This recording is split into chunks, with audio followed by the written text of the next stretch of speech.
Hi guys, good morning. So today we are going to discuss about the radiographic diagnosis. So starting with the definition that what is a dental radiography. So it is an art of producing an image or the picture for the intraoral and the extraoral structures on a dental film by using the X-rays. So in this we have two types of X-rays. We have intraoral, we have extraoral. In intraoral we have the periapical, bite-wing and occlusal radiographs, while in the extraoral we have the OPG, the cephalometry and the xylography. Xylography is for salivary glands.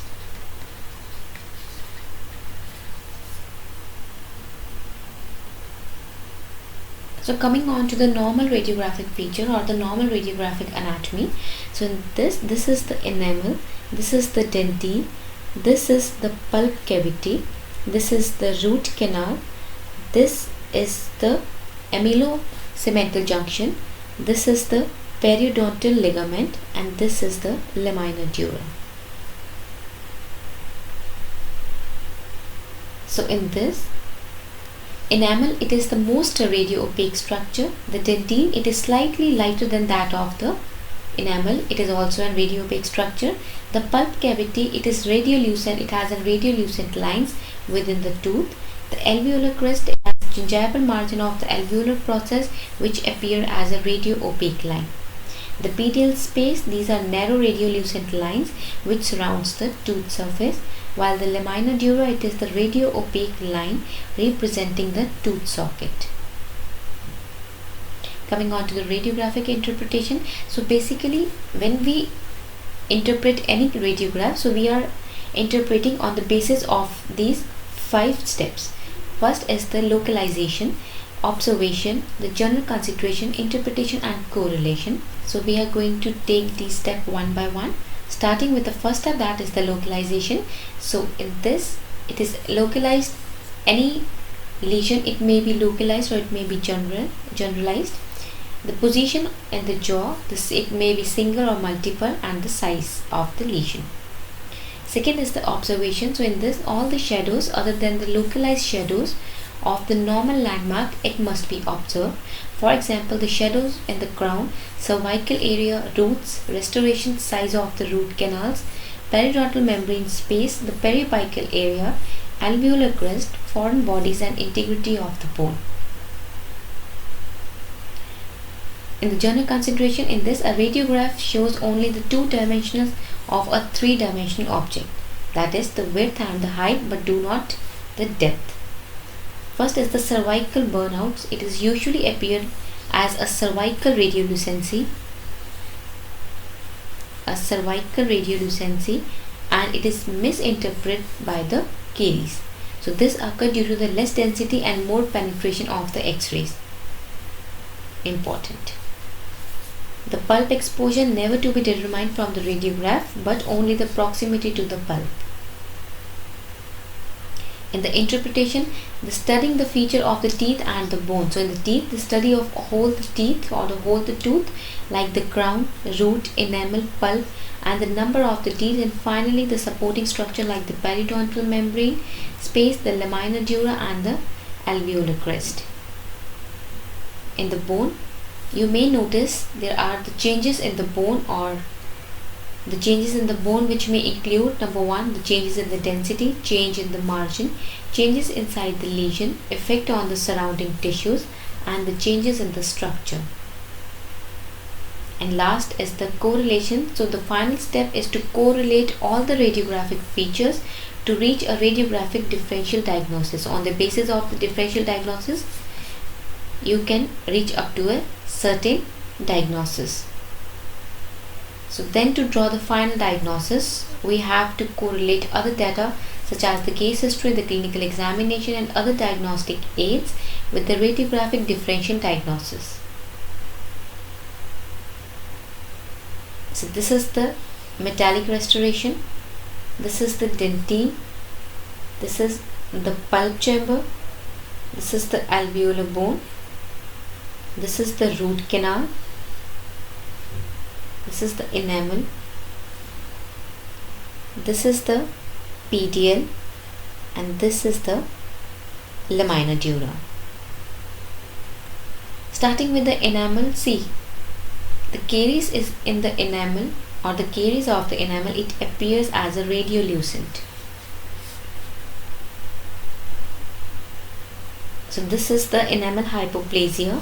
It appears as a radiolucent area surrounded by surrounded with the radiopaque margins. Next, in the enamel, we see the amelogenesis imperfecta. This is the amelogenesis imperfecta, in which the enamel, it appears in the radiolucent areas. See, these are the radiolucent areas.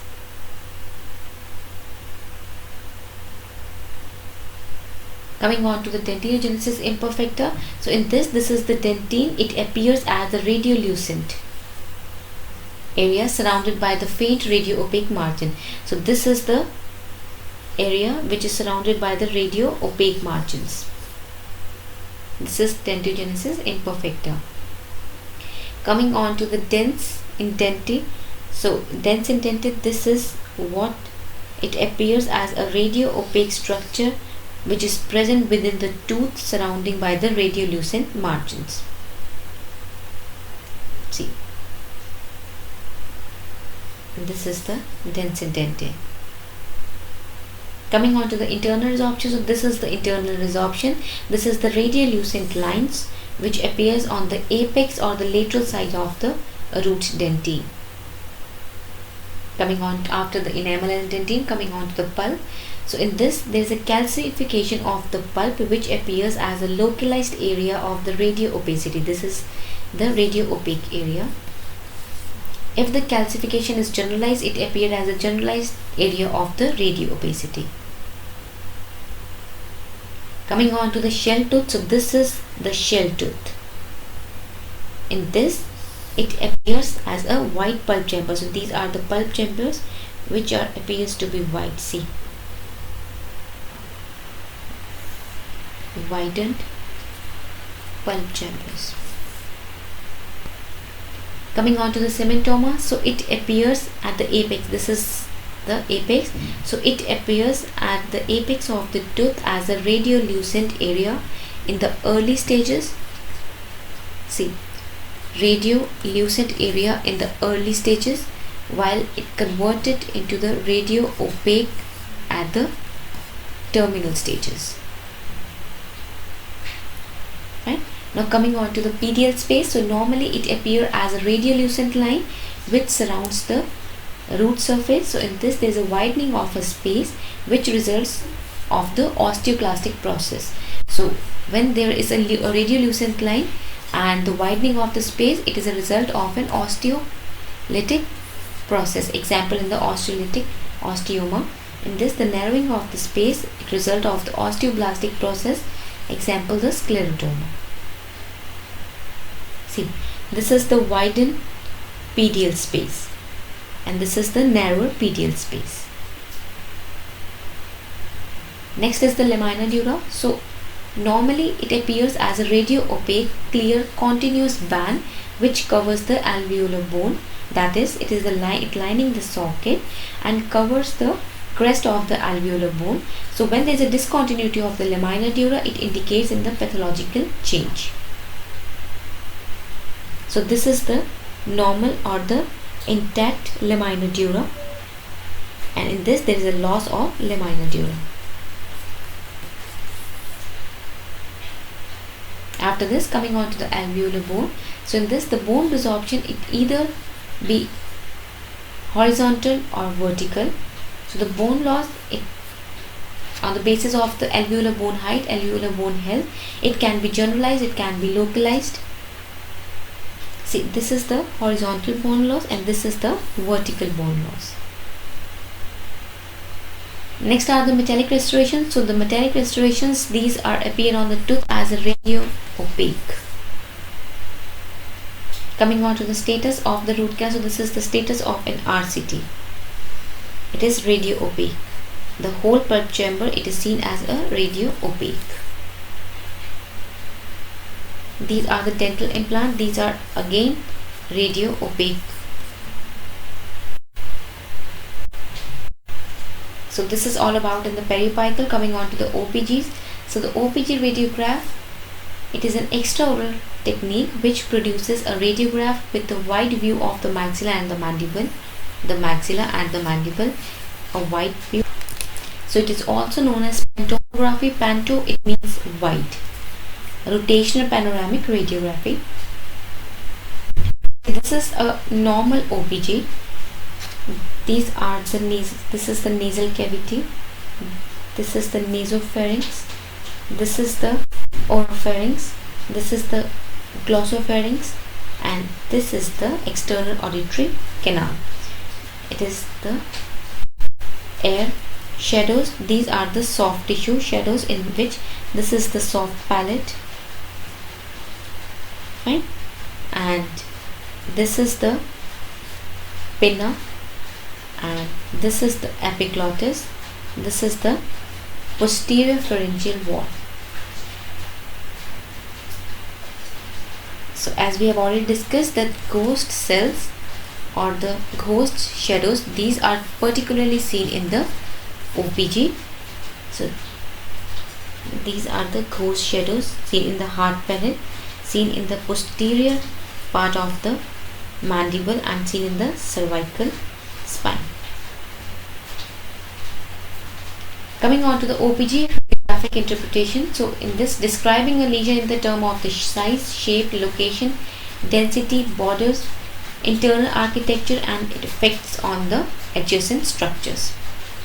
So in this, see, first is the Nolla stage. This is the dentitional status. In this panoramic radiograph, it shows a number of unerupted, and it helps to diagnose the Nolla stage and the dentitional status. Next are the impacted tooth. These are impacted tooth. These are seen on an OPG. The fracture sites, these are also seen in an OPG. The cyst, see, this is the odontogenic cyst.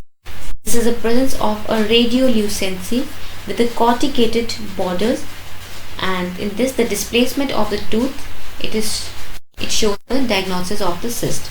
So it may be multilocular or it may be unilocular, right? So in this, there are scalloped or the corticated borders. Some bone expansion may be when there is a bone expansion, it leads to the displacement of the teeth. So first we are going to discuss about the interpretation of the dental caries. So in this, see, this is a proximal caries which is confined to the enamel only. This is a proximal caries which is extending to the enamel dentinal junction, and this is the proximal caries which is extending into the dentine. So this is the enamel, this is the dentine, this is the proximal caries which extending into the enamel only, and it is extending into the enamel dentinal junction, and this is the caries which extend into the dentine. So the false interpretations are like, this is the abrasion from a glass, from a partial denture, and these are the cervical burnout. It is caused due to the X-rays, high intensity of the X-rays. So it is always misinterpreted with the caries.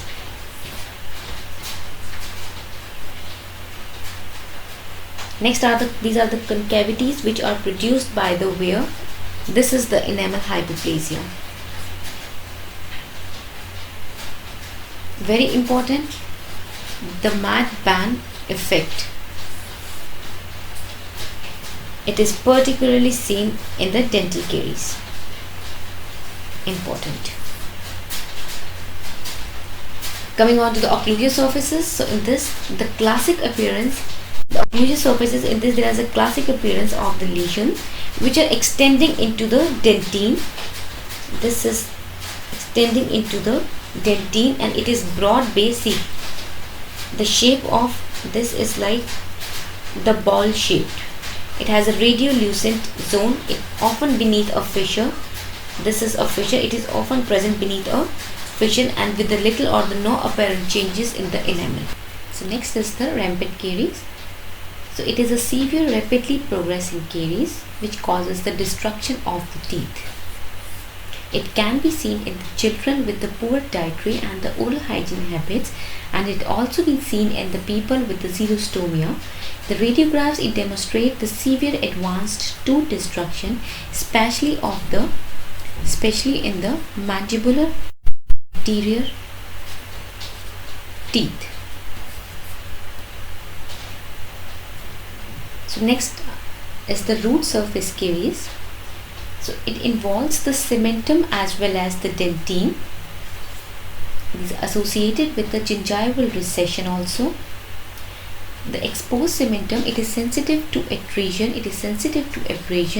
erosion, and rapidly it degrades. Most of the radiographs, these are not needed for the diagnosis except in the proximal root surface caries. This is the root surface caries which involves the cementum plus dentine.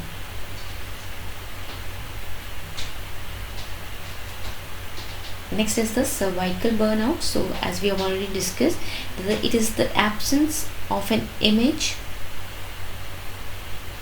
of the root edge and by the appearance of the diffused rounded inner border where the tooth substance has been lost. After the dental caries, now coming on to the interpretations of the periodontal disease. So in the radiographic interpretation, first is the pattern of the bone destruction, as we have already discussed, that we have the horizontal and the vertical bone loss. So the horizontal bone loss, it is the interdental septa. It may be reduced in the height, but with the crest horizontal, it is perpendicular to the long axis of the adjacent teeth. While the vertical and the angular bone loss, in this the septa, it may have an angular or an arcuate defect. See, this is the horizontal bone loss. The bone loss is horizontally, and this is the angular bone loss. Fine, and it also involves the furcation. Now first is the radiographic changes in the periodontitis. So in this, see, this is the normal appearance, and in this this is the fuzziness and the break in the continuity in the lamina dura. After this, coming on to the radiographic appearance of the furcation involvement. So it is a definitive diagnosis of a furcation involvement which is made by the clinical examination. So in this, you have to diagnose it with the Neighbors probe. Important. So as a general rule, the bone loss, it is always greater than it appears in the radiograph. So in this, the variation in the radiographic technique, it may obscure the presence and the extent of the furcation involvement. See, this is the furcation involvement. Coming on to the radiographic appearance of the periodontal abscess. So it is a typical radiographic features or appearance of a periodontal abscess. It is a discrete area of the radiolucency along with the lateral aspect of the root.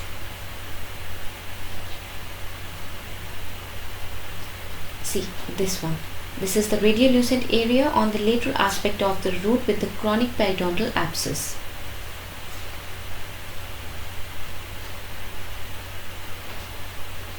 Next is the radiographic appearance of the localized aggressive periodontitis. So it is formally called as the localized juvenile periodontitis, and it is characterized by the combination of the following features, that is, number one, the bone loss. It may occur initially in the maxillary and in the mandibular incisors. Important. And first molar area, these are usually bilateral, and it results in the vertical arc-like, important, arc-like destructive patterns. This is arc-like destructive pattern, important for your MCQ. So the loss of alveolar bone, it may become generalized as disease progress, but it remains less pronounced in the premolar area. It means it is more common in the incisor as well as in the molar area, and it is less pronounced in the premolar areas.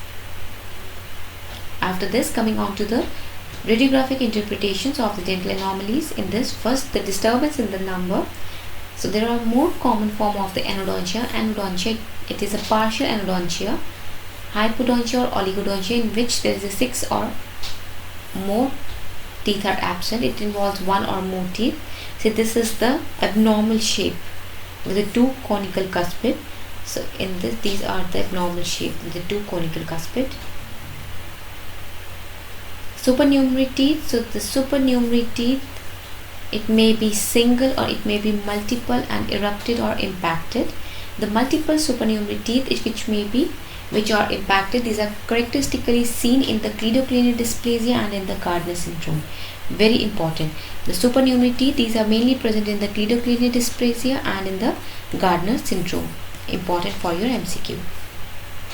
After this, coming on to the disturbance in this shape, that is the dilaceration. So this is a sharp bend or the angulation involving a root of a tooth. So although occasionally example of the dilaceration results from the trauma during the tooth development, so most of the cases it results of the continued root formation during a curved or the tortuous path of the eruption. It causes the bending or the curving of the root. See, this is the bending or the curving of the root. Next is the tordontism. So tordontism, it means a bull-like, a huge.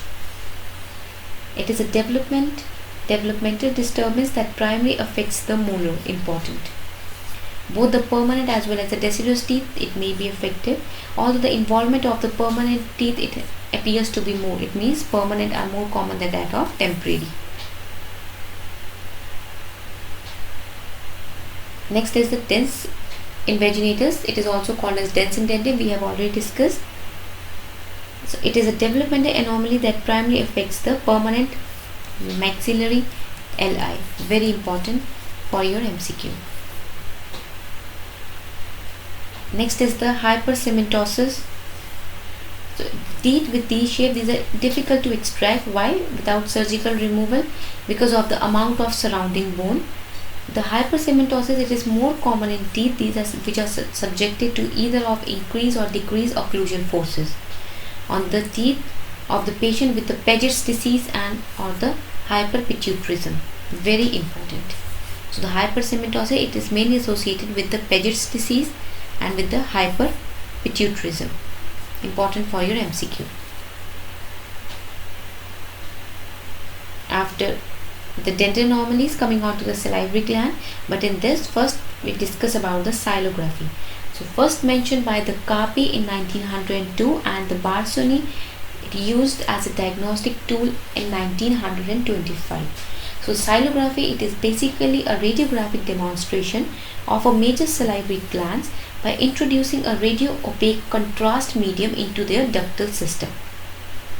So xylography, it is recommended method for evaluating the intrinsic and acquired abnormalities of the ductal system, which provides the clearest visualization of the branching ducts and the acinar and the pieces.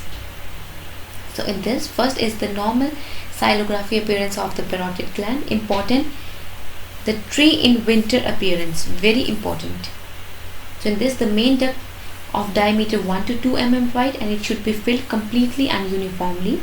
So in this, the duct structure with the gland branches regularly and taper gradually towards the periphery of the gland. That is why it is known as tree in winter appearance. See, the tree in winter appearance. The appearances. The xylography shows the normal left parotid, the tree in the winter appearance. Coming on to the xylographic appearance of the submandibular. So in this, the main duct, it is of 3 to 4 mm wide. It should be completely filled, and in this there is bush in the winter appearance. So in this parotid, there is tree in winter appearance, while the submandibular, it is bush in the winter appearance. See, this is the bush in the winter appearance of the submandibular gland. Next is the xylographic appearance of the xylodocitis, which includes The segmented circulation or the dilatations and the structure of the main duct. This is the main duct. It is called as the sausage like appearance, again important, and it is associated with the calculi of the ductal stenosis. Coming on to the xylographic features of the xylogenitis. So in this, the dots and the blobs of the contrast medium within the gland, and its appearance is known as the xylectasis. This is the xylectasis. In this, the normal or the main duct, it is normal, while in the xylographic features in the Sjogren syndrome, it is a widespread dots and the blob of the contrast medium within the gland, and the appearance is known as the punctate xylectasis or the snowstorm appearance. So in the Sjogren syndrome, there is the snowstorm appearance. After this, salivary gland. Coming on to the radiographic interpretations of the cyst of the jaw. So in this, first is the dentigerous cyst. So we are only going to discuss about the radiographic features, because the cyst, the tumors, the salivary gland we have already covered in our oral pathology.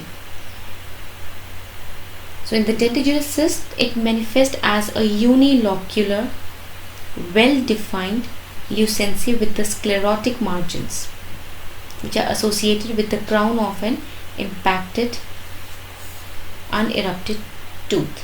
So a large dentigerous cyst, it may show the persistence of a bony trabeculae, giving the appearance like a multilocularity.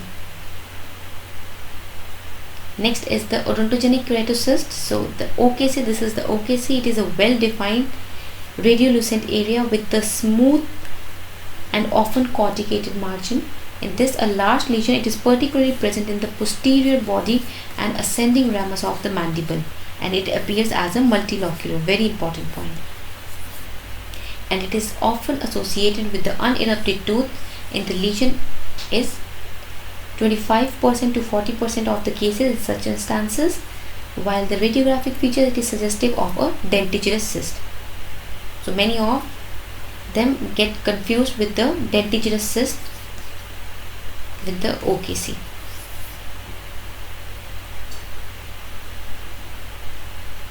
Next is the lateral periodontal cyst. So it is a round to ovoid lucency with the sclerotic margins. The cyst, it may be present anywhere between the cervical margin root to the apex. This is the cervical margin root to the apex.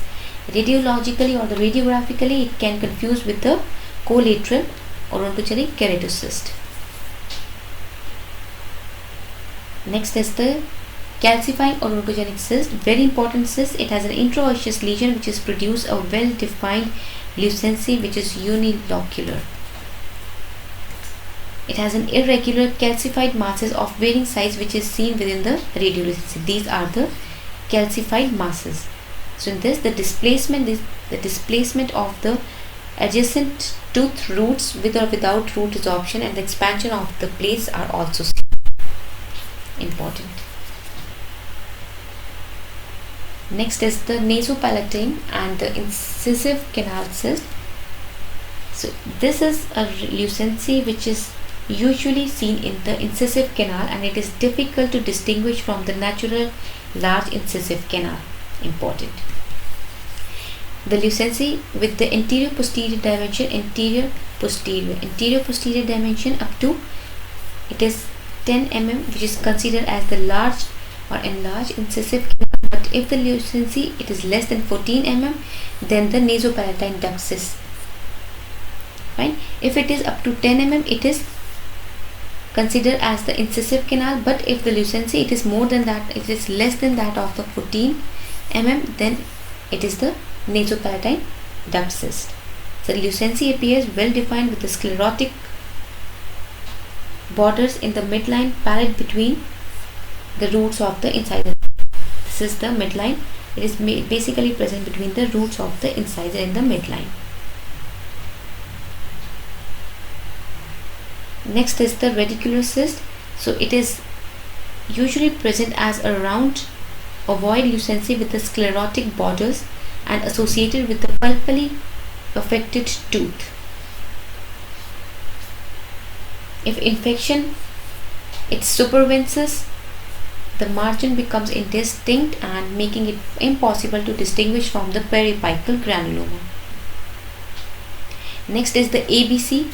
It is clearly seen that it is a unilocular ovoid fusiform lucency with the ballooning of the cortical plates. The teeth displacement and the root desorption, it is commonly seen. The lesion, these are mostly unilocular, and in this there is soap bubble appearance. Very important. The ABC, it is related to soap bubble appearance. Next is the solitary bone cyst. So it appears as a lucency with the irregular but well defined edges and slight cortication. In occlusal view, the lucency, it is seen extend along to the cancellous bone. Important. Coming on to the inflammatory lesions of the jaws. So first is the osteomyelitis. So osteomyelitis, it means the inflammation of the bone marrow, cortex, cancellous portion and the periosteum. So the hallmark of the osteomyelitis is the sequestra, which is very important. So it is a segment of the bone that has become necrotic. Why? Because of the ischemic injury which is caused by the inflammation. So the radiographic or the radiological features, in this very early there will be no change. It has an ill-defined periphery, decrease in the density, loss of the sharpness of the trabeculae. It has a sclerotic margin. The sequestra, which is considered as a hallmark, it may be present. The cortical bone, it may be resolved. The bone formation, that is involucral. So it has an onion skin appearance, very important. It affects the teeth and the lamina. Next is the osteoradionecrosis. So it is the scattered region of the radiolucency with or without the central sequestra. It is uncommon inflammatory newborn and rare bone formation on the outer cortex. Important. Next is the fibrous dysplasia. So it appears as a small radiolucent area on the root apex with the irregularly arranged trabecular marking. So in this you can see there is a ground glass appearance. So fibrous dysplasia, it is associated with the ground glass appearance. Important. Next is the Paget's disease. So in this, the normal trabecular pattern, it is replaced by the hazy diffuse meshwork of the closely knit fine trabecular marking with the lamina dura absent, and the scattered radiolucent areas, it may contain irregularly shaped radio-opaque zones.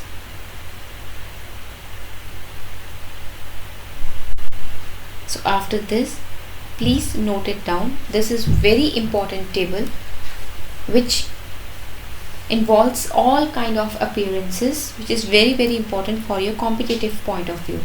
First is the ball in hand appearance. It is particularly seen in the benign salivary gland tumors. The balloon-like appearance, it is seen in the follicular cyst and aneurysmal bone cyst, that is in the ABC. The candlestick appearance, it is seen in the pycnodiastosis and in the progressive systemic sclerosis, while the chalk-like appearance, it is seen in the osteopetrosis, which is the marble bone disease. It is also seen in the hyperparathyroidism. The cherry blossom appearance, very important. Commonly asked MCQ. The cherry blossom appearance, it is particularly seen in the xylography of the Sjogren syndrome. The Codman triangle, again very important, commonly asked MCQ. It is commonly seen in the osteosarcoma, while the cotton wool appearance, again important, it is seen in the Paget's disease, in the odontogenic fibroma, fibrous dysplasia of the bone. The eggshell appearance, it is seen in the ameloblastoma, multilocular cyst, and the filling defect, it is seen in the salivary gland tumor.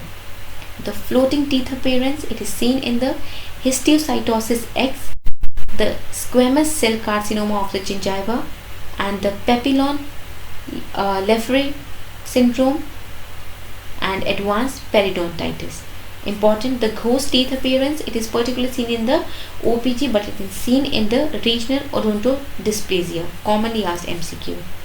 The ground glass appearance, it is seen in the fibrous dysplasia of the bone, in the ossifying fibroma and in the osteosarcoma. Next is the hair on end appearance, it is particularly seen in the thalassemia, very important, commonly asked MCQ, and in the sickle cell anemia. And in the sickle cell anemia you can also see there is a step ladder appearance, and the hair on end appearance, it is also seen in the central hemangioma. The heart shaped radiolucency, it is particularly seen in the nasopalatine cyst. The honeycomb appearance, it is seen in the ameloblastoma and the central hemangioma. The moth eaten appearance, commonly asked MCQ, it is seen in the squamous cell carcinoma of the gingiva, malignant lymphoma and chronic osteomyelitis. The mottled appearance, it is seen in the fibrous dysplasia of the bone and ossifying fibroma. The onion skin or the onion peel appearance, it is seen in the chronic osteomyelitis, eosinophilic granuloma and Ewing's sarcoma. And the pear-shaped appearance, it is seen in the globulomaxillary cyst and the radicular cyst. Very, very important table. Next is the pencil-like appearance. It is seen in the ameloblastoma, in the traumatic bone cyst, in the CEOC, that is the calcifying epithelial odontogenic cyst, the Gorlin cyst. The pressure-type appearance, it is seen in the squamous cell carcinoma of gingiva. The punched out appearance seen in the multiple myeloma and histiocytosis X. The rootless teeth, it is particularly seen in the dentine dysplasia. The sand-like appearance, it is seen in the adenoameloblastoma, calcifying epithelial odontogenic cyst, calcifying epithelial odontogenic tumor, that is the Pindberg tumor. Very important, the salt and the pepper appearance, it is seen in the hyperparathyroidism, traumatic bone cyst, ABC, that is the aneurysmal bone cyst, giant cell granuloma. The scalloping pattern or the margin, it is particularly seen in the dentigerous cyst, traumatic bone cyst, ABC and the giant cell tumor.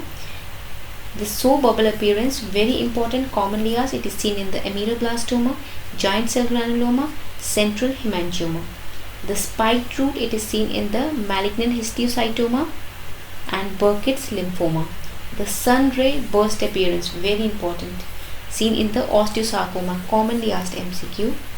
The metastatic carcinoma and Ewing's sarcoma. While the tennis racket appearance, it is commonly seen in the odontogenic myxoma, MCQ. The worm-eaten appearance, it is seen in the carcinoma of the gingiva, malignant lymphoma and chronic osteomyelitis. Guys, these two tables are very, very important. Please note it down in your notebooks. Commonly asked questions. So this is all about the radiographic diagnosis. Please go through it once and try to make the notes. Thank you.